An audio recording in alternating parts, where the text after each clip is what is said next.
Bonjour, on se retrouve ici pour effectuer la courbe ou le polygone des effectifs cumulés croissants.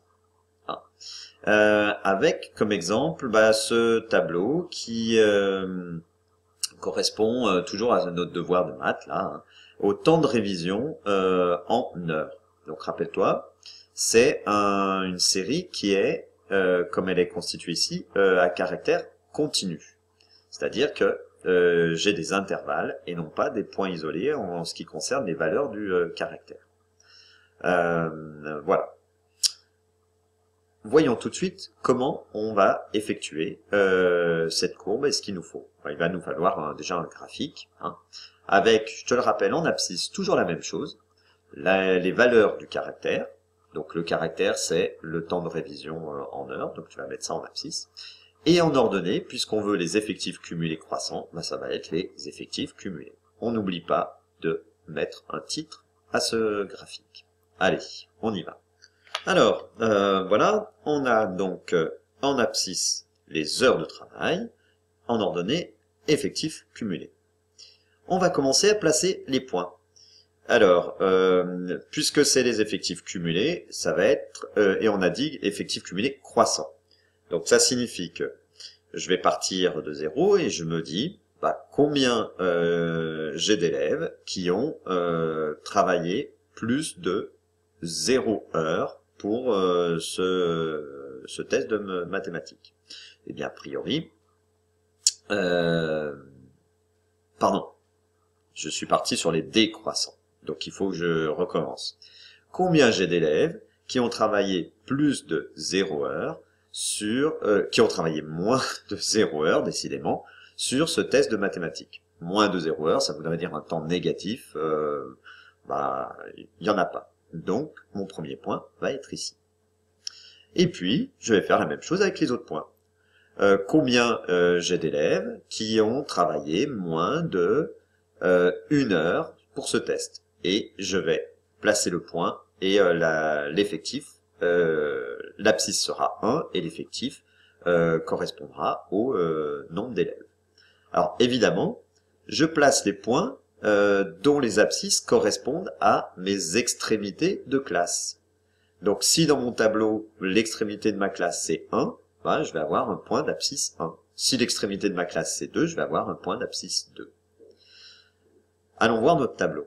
Alors ici, ma première classe c'est 0, 1 heure. Donc effectivement, je vais placer un point à d'abscisse 1.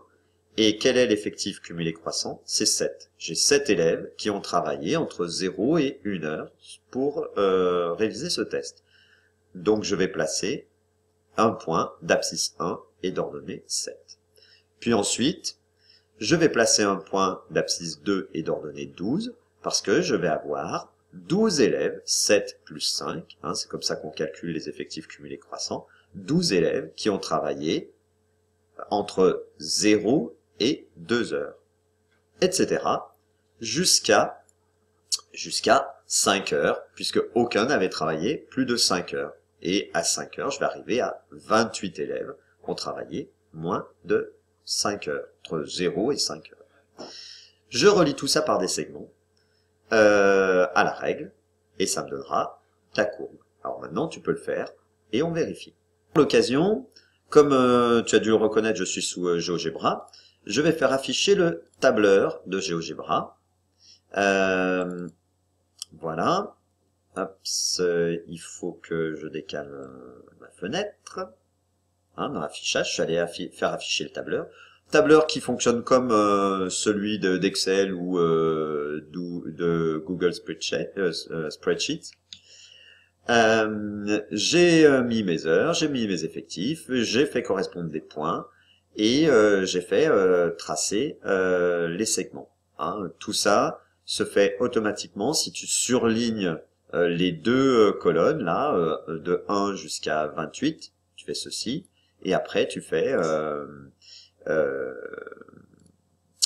pardon, hop, voilà, et tu choisis liste de points, ça va te créer les points, et puis ensuite tu feras afficher sous forme de segment. Voilà. Je reviens au graphique. Alors moi, comme je les avais fait effacer, je clique dessus, je fais afficher l'objet, et si je reviens sur le graphique, voilà, mes points, hop, mes points sont à présent affichés. D'accord? Maintenant, si je veux faire afficher les segments, ah, pardon, eh bien, je vais ici, sur mon tableur, je sélectionne les segments et je fais afficher les segments. Alors là, il y a ça qui me gêne. Hop, afficher l'objet. Et on constate, tu l'as vu apparaître quasiment tout de suite. Voilà, j'ai les segments. Alors, comme cette figure n'est pas fermée, je peux pas dire que c'est un polygone des effectifs cumulés croissants. Pour obtenir le polygone des effectifs cumulés croissants, il faudrait que je relie ce point à celui-ci. Donc là, en titre, je mettrai courbe des effectifs cumulés croissants. Pour les effectifs cumulés décroissants, ce serait exactement la même chose. C'est-à-dire, mon premier point débuterait ici, débute ici. Combien j'ai d'élèves qui ont travaillé plus de 0 heure? 28. Et puis après, combien j'ai d'élèves qui ont travaillé plus de 1 heure, etc. J'arrive à combien d'élèves ont travaillé plus de 5 heures? 0. Et j'obtiendrai à ce moment-là ma courbe, et en l'occurrence ici, ça sera un polygone, puisque fermé par les axes, des effectifs cumulés décroissants. Et le point d'intersection, eh bien c'est comme pour les fréquences, le point d'intersection, je lirai la médiane. Alors justement, on parle de médiane. À nouveau, qu'est-ce que c'est que la médiane? C'est la valeur de quoi? Oui, du caractère. C'est la valeur du caractère. Attention, le caractère, c'est des heures de travail. Donc la réponse pour la médiane, il va falloir donner une heure de travail. C'est la valeur du caractère qui sépare la série en deux séries de même effectif. Même effectif. Même effectif, ça veut dire que je prends l'effectif total, 28, que je divise par 2, 14. Le voici, n sur 2, 14.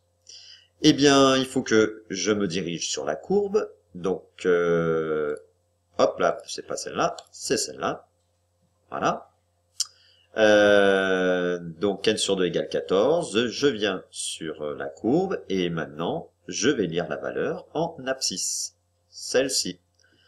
Et ici, je peux écrire que c'est bien la médiane. Et que la médiane, si je lis, si mon échelle est assez précise, alors moi avec GeoGebra je peux facilement obtenir le point d'intersection ici. Alors voilà, et après il me reste à les lire. C'est 2,4. Donc ça veut dire que j'ai 50% où j'ai encore 14 élèves qui ont travaillé moins de 2,4 heures et 50% ou encore 14 élèves qui ont travaillé plus de 2,4 heures. Attention, le 0,4, c'est pas des minutes. Il faut multiplier par 60, 0,4 par 60 pour obtenir les minutes. Voilà. On en a fini. A priori, tu sais trouver la médiane graphiquement avec des courbes d'effectifs cumulés, avec une courbe de fréquences cumulées si tu as regardé la vidéo sur les fréquences cumulées. Et on se retrouve pour d'autres parties sur le traitement des données statistiques, variance, écart-type, mais avant, il y a les quartiles. À bientôt, bon courage.